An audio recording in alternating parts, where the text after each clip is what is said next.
Halo, salam satu data.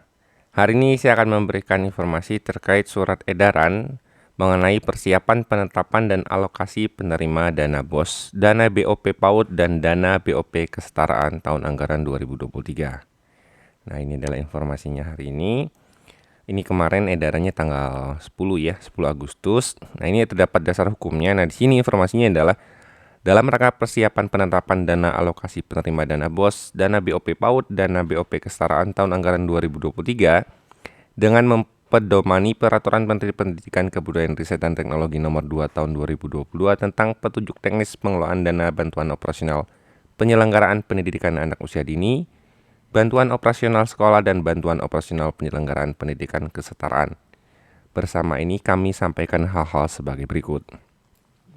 Yang pertama adalah penetapan satuan pendidikan penerima dana BOS, dana BOP PAUD, dan dana BOP kesetaraan dilakukan pada satuan pendidikan yang memenuhi persyaratan sebagai berikut.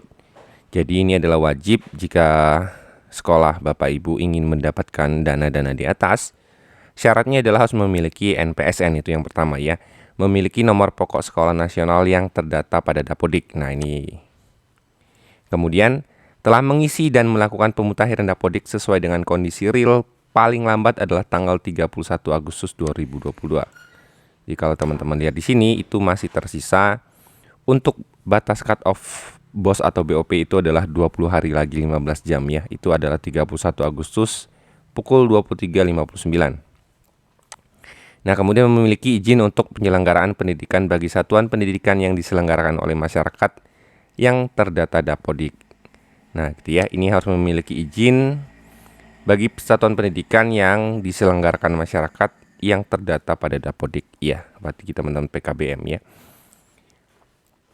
Kemudian memiliki rekening satuan pendidikan atas nama satuan pendidikan. Jadi rekening BOS-nya itu adalah atas nama instansi atau atas nama sekolah.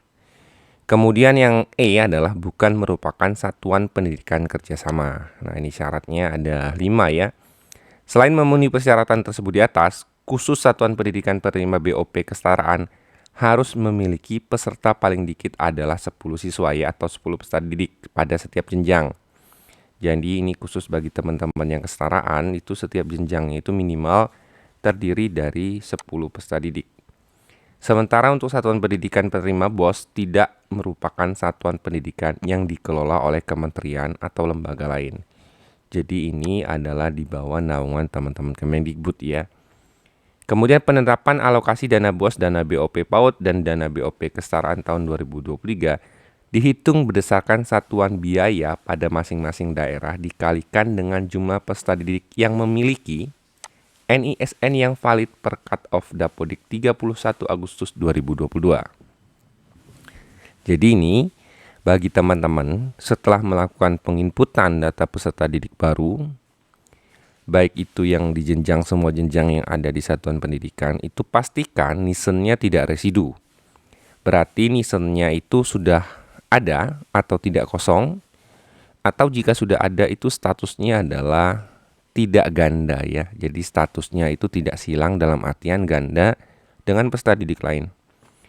Kemudian yang ketiga adalah persyaratan izin sebagaimana dimaksud angka 1 huruf C jika terdapat satuan pendidikan dengan izin penyelenggaraan pendidikan masih dalam proses pembuatan atau perpanjangan, maka dapat dilakukan dengan menggunakan surat keterangan dari Dinas Pendidikan. Jadi bagi sekolah yang sedang mengurus izin atau lagi perpanjangan izin untuk poin C, dapat menggunakan surat keterangan dari Kadis setempat ya. Persyaratan rekening satuan pendidikan sebagaimana dimaksud angka 1 huruf D merupakan rekening standar yang ditetapkan oleh pemerintah daerah sesuai dengan ketentuan peraturan Sekjen Kemendikbudristek nomor 19 tahun 2021.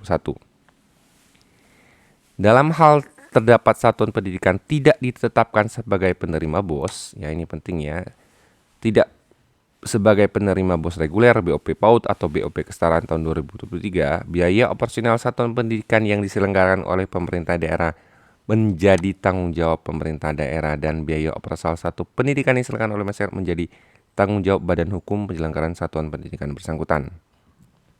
Berkenaan dengan hal tersebut, kami mohon saudara untuk melakukan pembinaan dan pengawasan pada satuan pendidikan di wilayah kewenangan saudara, meliputi Berarti melakukan verifikasi dan validasi data yang diinput pada Dapodik sesuai dengan kondisi real.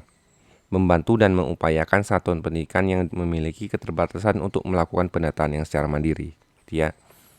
Dan ini yang wajib itu adalah memastikan seluruh satuan pendidikan melakukan sinkron Dapodik paling lambat 31 Agustus 2022.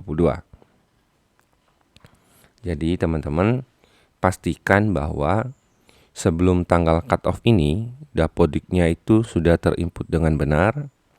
Siswa-siswanya sudah memiliki NISN yang sesuai ya, tidak kosong dan statusnya tidak invalid atau tidak ganda.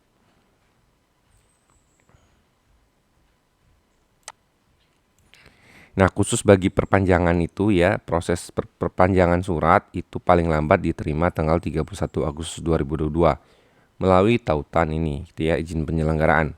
Setelah proses izin penyelenggaraan selesai, Dinas Pendidikan harus melakukan pemutahiran data pada halaman Verval SP. Jadi ini khusus bagi teman-teman yang lagi proses pengajuan atau perpanjangan, gitu ya. Ini ada tautannya ya. Ini bagi teman-teman dinas nanti. Menyampaikan pengusulan rekening satuan pendidikan terutama bagi satuan pendidikan yang belum memiliki rekening standar dan bermaksud menerima dana BOS, dana BOP PAUD, dan dana BOP kesetaraan. Jadi bagi yang belum memiliki rekening atas nama satuan pendidikan itu harus segera diusulkan. Ya.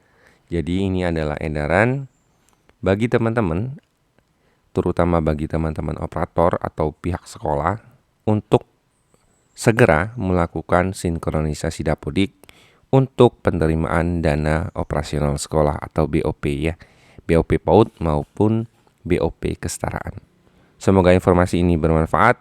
Salam satu data.